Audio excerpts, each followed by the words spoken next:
Belekeno lachimi sincha patimuni kotma kashe peka. Mosoksugia tiprajipno ramprabui bisi nuisi haigba 20 বছর alongo sobnani bagai dagijaka khoroksa tiprasa sikla.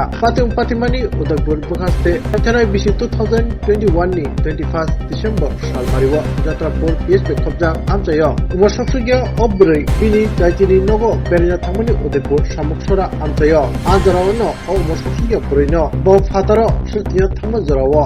Bongni jati masani noganawo tongnai podohori nuati ni bosajla omor nuatia kono fanke samuksara ni kerungsa anganwari setel tlangai romphrenani jengka absa chimia aboni yaglo nidoya islamgol tai tormo nogor tlangai bo o mosoksugia tiprajatno romphrenjaka omor nuatia baikhe patimurugui romphrenjaknai mosoksugia parini bupa Udaypur Kakrambon PSO mamla klaimani mamla nomorungka 1/22 police o mamla no rugui todontawo okoritongo abon yagulo Bharatiya Dandabidini 363/376 AB tai 6 Pokso kerongno tuinai police puri umor soksugiano romphrenai koksujanai omor nuatiano rommani abon yagulo salkolo romoi adalato tisojapani yagulo Udaypur Bukhaste adalato special judge soksugia purino hankerom phrenai omor nuatiano bisinuisi haikiba 20 বছরনি সাজা ঘোষণা খাইকা abon logologi bono 10,000 জরিমানা বহাইনো রখা abon logologi haino hai tai bisani haino সাজা চাকলাই ফিকা o মামলানি আয়ু তমনি SI মাধবী Debbarma মামলানো সাপাংনি বহাক্তই নাইজেরকা special পিপি পল্টু দাস এই গুরুত্বপূর্ণ মামলাটা রায় উদয়পুর মাননীয় স্পেশাল জাজ SL দত্ত সাহেবের আদালতে হয়েছে। মামলাটার নাম্বার হচ্ছে কাকরাবন PS কেস নাম্বার 01/2022।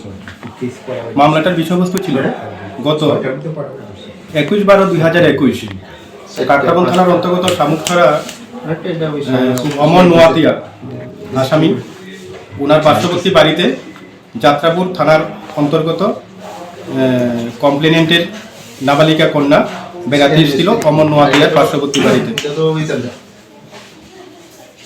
তো ওই দিনই অমর নোয়াতিয়া ওই মেয়েটাকে রাত্রে 10টার সময় মেয়েটা যখন তার ন্যাচারাল কলে ঘর থেকে বেরিয়েছিল সেখান থেকে মেয়েটাকে জোর জবরদস্তি তুলে নিয়ে গিয়েছিল।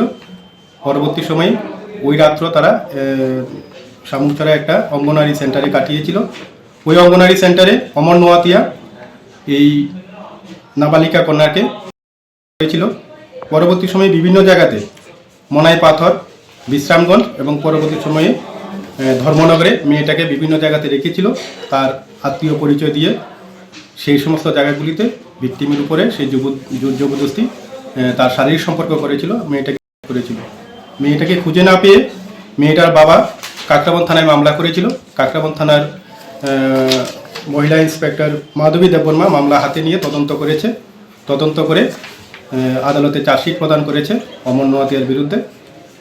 এই মামলায় আমি সরকার পক্ষে 20 জন সাক্ষ্যবাক্য আদালতে আমি উঠিয়েছিলাম। 20 জন সাক্ষ্যবাক্যর বয়ান শেষে আদালত গত 6/2/2025 মানে গতদিন এই মামলায় অমর নোয়াতিয়াকে ভারতীয় দণ্ডবিধি আইনে 363, 376 AB এবং 6 পক্সো অ্যাক্টে তাকে দোষী সাব্যস্ত করেছে এবং আজকের দিনে মানে 7/2/2025 অমর নোয়াতিয়াকে সেন্টেন্স অ্যানাউন্স করেছে। সেখানে অমর নোয়াতিয়াকে ভারতীয় দণ্ডবিধি 376 AB এবং 6 পক্সো অ্যাক্টে তার সর্বোচ্চ 20 বছরের সাজা ঘোষণা করেছে, সঙ্গে 10,000 টাকা জরিমানা করেছে, অনাদায়ে তার 1 বছরের জেল প্রদান করেছে।